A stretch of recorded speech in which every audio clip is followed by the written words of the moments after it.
The studio lights glared like interrogation lamps as Denzel Washington leaned forward in his chair on the late-night forum. His eyes, calm but cutting, carried the weight of someone who had seen too much silence in the face of suffering. The audience hushed when the host asked him about the latest reports from Gaza, about how the fragile ceasefire had been shattered overnight. Denzel exhaled slowly, then spoke words that would echo across the world. "You break peace, you break humanity. Why did you break the ceasefire? How many more lives do you need before you call it victory?" The clip went viral within hours. Hashtags like #DenzelSpeaksTruth and #CeasefireNow dominated social media. Millions shared it, not just for what he said, but how he said it, with the moral fury of a man who had nothing to gain and everything to lose. Inside the White House, aides scrambled to respond. Netanyahu's office released a statement claiming security necessity. But Denzel's words had already pierced the political fog. CNN replayed the clip 37 times in a single day. Fox called him misguided. The New York Times dubbed him Hollywood's unexpected conscience. And as night fell, people began to ask, not just about the war, but about who would dare to hold leaders accountable when the cameras turned away. The world wasn't just watching a celebrity anymore. It was watching a reckoning begin. The backlash was immediate and explosive. Within hours of Denzel's interview, Israeli officials accused him of oversimplifying a complex geopolitical issue. But that phrase, that tired political shield, fell flat against the raw footage flooding every screen: burned-out schools, parents clutching lifeless children, the smoke of another operation. Denzel hadn't shown maps or graphs. He'd shown emotion. He'd said what the world whispered but no one dared to scream on primetime television. Peace was possible. You chose pride over mercy. From Los Angeles to London, protests reignited. Outside the Israeli consulate in New York, people chanted his words like a mantra. Why did you break the ceasefire? How many more lives? It became more than a question, it was a mirror. Meanwhile, the political machine began to grind. Anonymous aides whispered that Washington was furious over Denzel's influence. A senior senator reportedly muttered, "We don't need actors shaping foreign policy." But the irony was sharp, because no politician had said it better. Talk shows dissected every syllable. Was Denzel calling Netanyahu out personally, or was he condemning the global silence?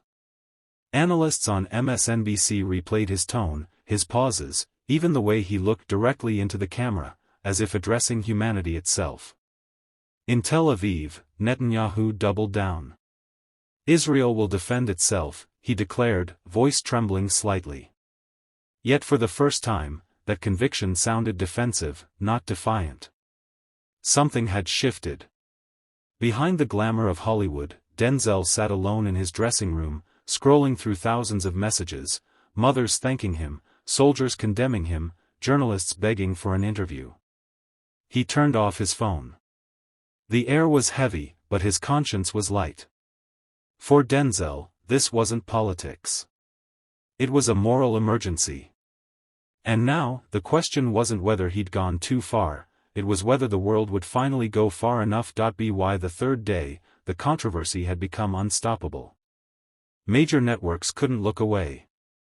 CNN called it the Denzel effect, the moment when truth broke through diplomacy. Every headline carried his words like an indictment. Why did you break the ceasefire? How many more lives? In Washington, senior officials scrambled for control. Behind closed doors, a furious debate erupted in the West Wing. One aide slammed a file on the table. "This isn't just a celebrity rant, he's influencing policy narratives." But no one could silence the growing storm outside. Protesters gathered in front of the White House with handmade signs. Denzel spoke, "Now you speak." Meanwhile, Netanyahu's government fought back. His press secretary released a statement calling Denzel's remarks dangerous and uninformed.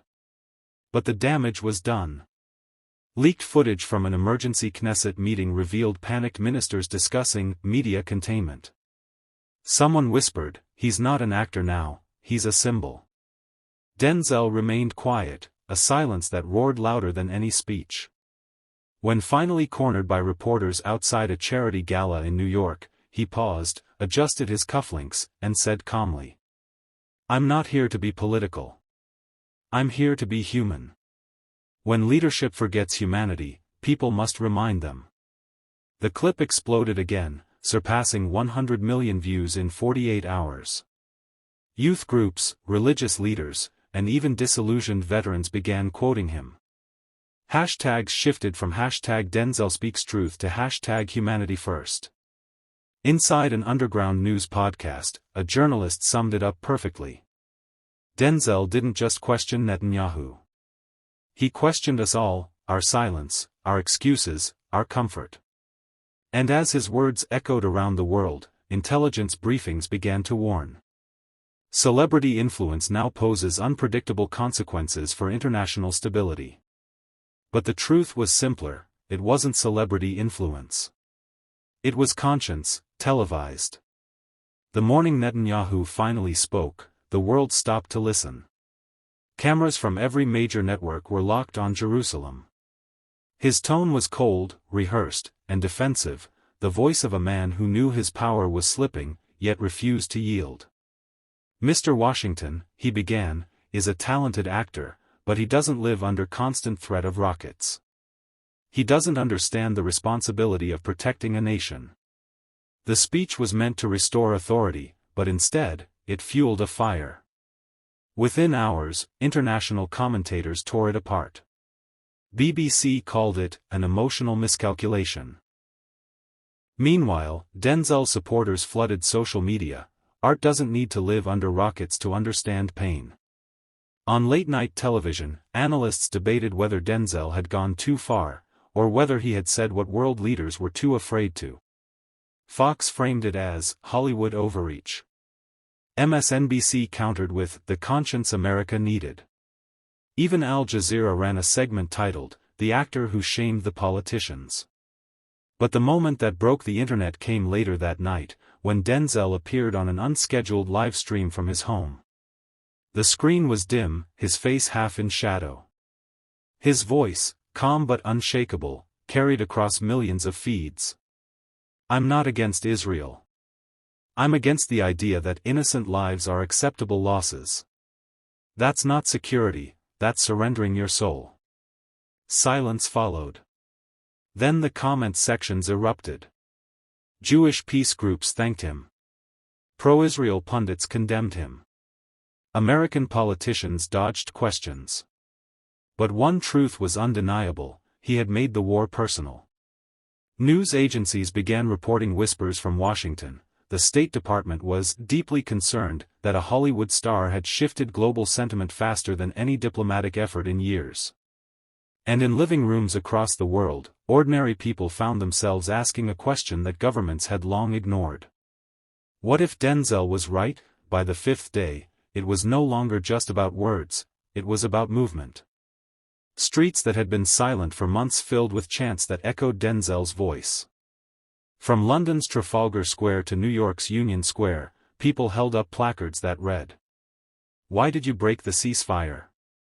No more excuses. No more lies." Social media transformed into a battlefield of ideals. The hashtag Denzel Demands Peace trended in 38 countries. In Seoul, artists projected his quote onto skyscrapers. In Paris, a mural appeared overnight, Denzel's silhouette with the words, "The world is watching." The pressure grew unbearable for world leaders. At the United Nations, the U.S. ambassador was forced to address the issue. Her statement, vague, diplomatic, and cold, only made things worse. Commentators accused her of protecting politics over people. And somewhere in California, Denzel watched, shaking his head. He wasn't celebrating. He wasn't even satisfied. In a private message to a journalist, he wrote, "I didn't want to start a movement. I wanted someone in power to remember what compassion looks like. But the movement didn't care about intentions. It had found its voice, and its face. Global protests surged, journalists risked arrest, and artists used film, song, and performance to echo one actor's plea for humanity. Inside Israel, dissent began to surface. Soldiers leaked images, whistleblowers spoke out, and a retired general appeared on live television to say, "This cannot continue." For the first time, Denzel's name was whispered not as an insult, but as an awakening. Netanyahu's office panicked. Advisors suggested silencing him through legal channels or discrediting him publicly. Yet every attempt only magnified his reach. Because Denzel wasn't running for office, he was running out of patience. And when he finally spoke again, the world leaned forward, wondering what truth he would dare tell next. Within a week, the narrative began to twist. Suddenly, headlines changed tone, from "Actor Sparks Global Reflection" to "Hollywood Star Fuels Division." The shift was too synchronized to be coincidence. Anonymous briefings surfaced, hinting that foreign actors were amplifying Denzel's message online. News anchors repeated the same talking point. Good intentions can still cause chaos. But the chaos wasn't his, it was theirs. Leaked emails from a media watchdog revealed a coordinated effort to discredit him. Influential political advisors shared scripts with journalists, painting Denzel as uninformed and recklessly emotional. Talk shows played edited clips of his speeches, trimming compassion into confrontation. Overnight, the man who'd spoken for peace was branded a threat to stability. Yet Denzel refused to play defense. Appearing on The Late Show, he looked straight into the camera and said, "When speaking truth makes you the villain, you know the system's scared." The audience fell silent before erupting into applause that shook the studio walls.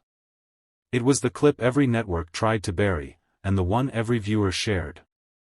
Behind the scenes, Netanyahu's communications team launched Project Clarity, a propaganda campaign designed to reclaim public trust. Fake interviews, deepfaked videos, and bot networks flooded social platforms. Their goal wasn't to convince, it was to confuse. But truth has a strange way of surviving. Independent journalists began piecing together the manipulation.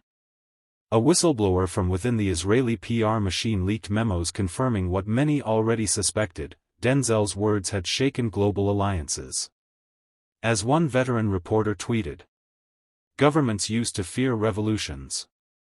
Now they fear reflection." And somewhere in a quiet studio, Denzel watched it unfold, his eyes tired, but burning with the quiet fury of a man who understood, this was no longer about him. It was about the power of conscience in an age of control. The world had heard enough noise. Politicians argued. Networks spun their headlines. But then came a single live stream, quiet, raw, and unfiltered.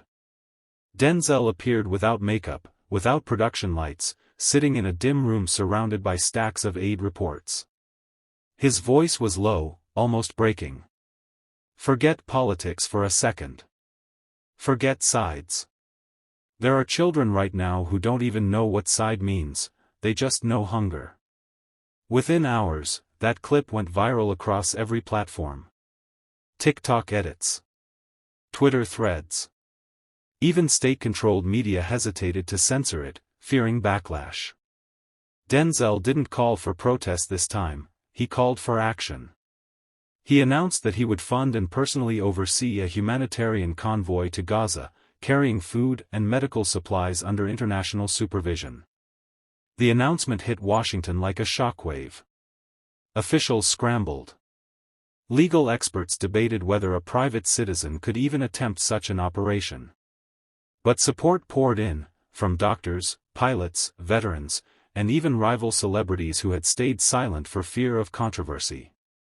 In Tel Aviv, the Israeli government dismissed it as a publicity stunt. But a young journalist replied online, "If caring is a stunt, maybe we need more of them."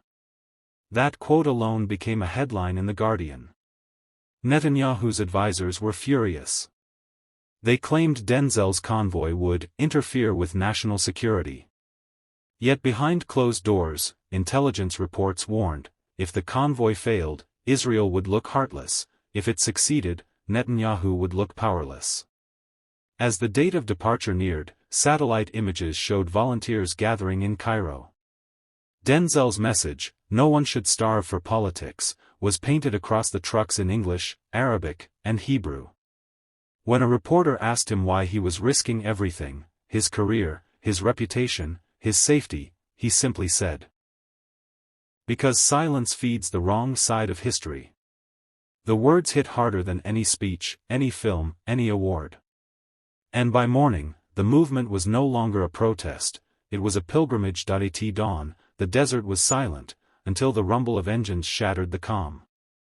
Denzel's convoy, 32 trucks strong, rolled out of Cairo like a line of hope cutting through sand. Journalists from CNN, Al Jazeera, and BBC followed from a distance. Soldiers watched from checkpoints, unsure whether to salute or stop them. The lead truck carried a banner that read, "Humanity has no borders."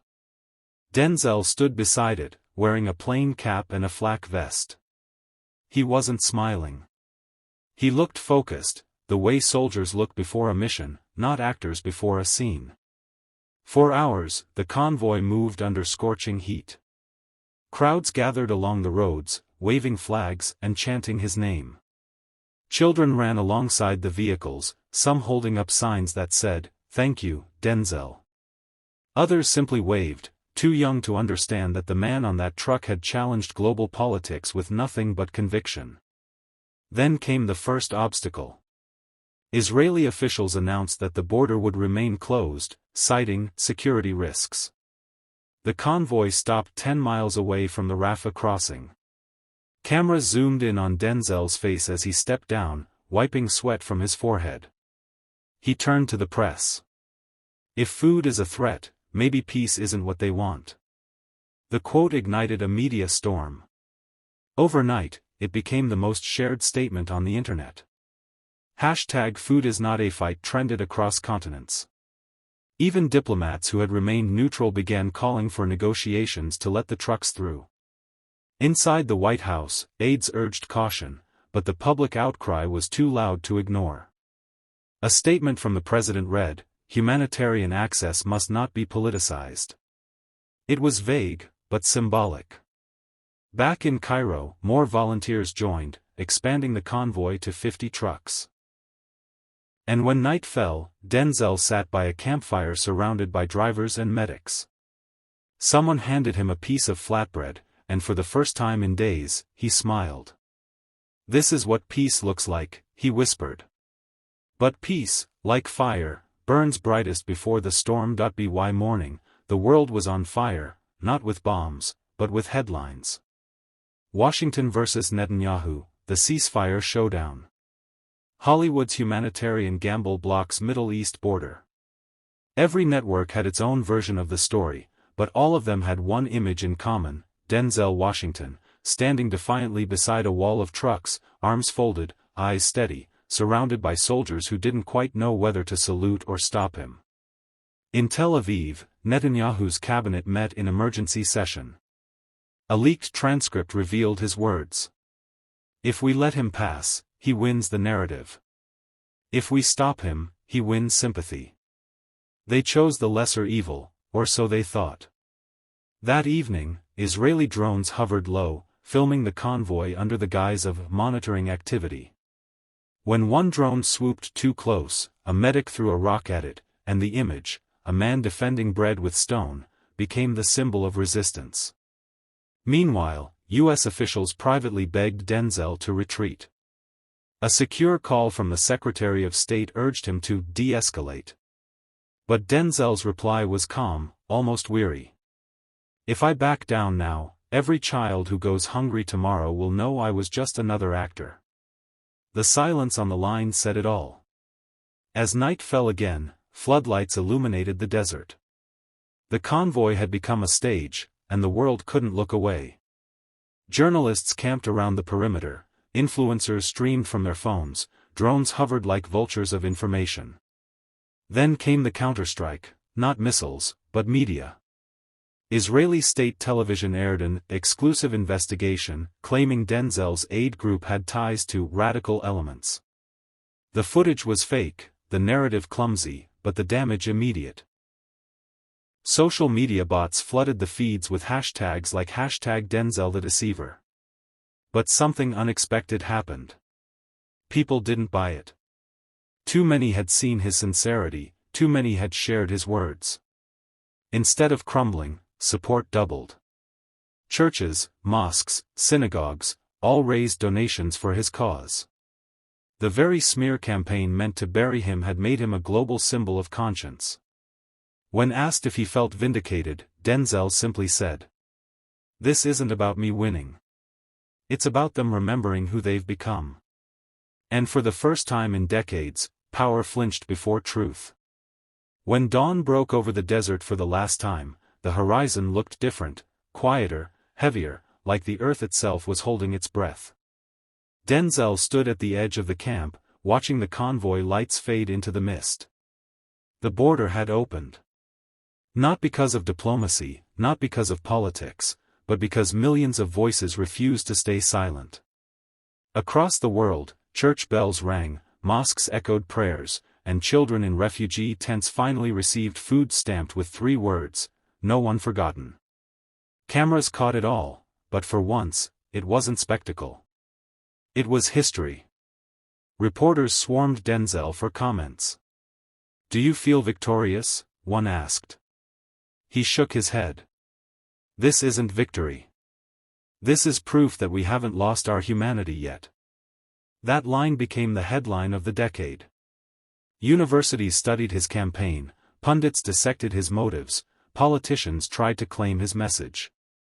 But no one could replicate the raw, unfiltered authenticity that made it real. Meanwhile, Netanyahu's approval ratings hit historic lows. The scandal surrounding the ceasefire collapse grew too loud to contain. World leaders began calling for accountability. And in the middle of it all, Denzel disappeared from the cameras. Weeks later, he resurfaced in a small UN forum, addressing young peace activists. There were no bright lights, no applause, just his calm voice. "You can't bomb truth. You can bury it, smear it, silence it, but truth doesn't die. It waits. And when the world's ready, it stands up again." The audience fell silent, some wiping tears. That moment sealed his legacy, not as an actor, not as an activist, but as a conscience the world had almost forgotten it needed. As he left the stage, a reporter shouted, "Denzel, do you still believe peace is possible?" He turned, smiled faintly, and said, "If we can still feel outrage, then yes, peace is still breathing." And with that, he walked away, into a future where hope once again dared to speak. In a world where silence feeds injustice, one voice can still shake the earth. Denzel Washington didn't seek power, he demanded accountability. When leaders turned their backs, he faced them with truth. And maybe that's what scares them most. Because truth doesn't fade, it fights back. Speech balloon. If you believe silence should never win, subscribe, share, and let this story be heard.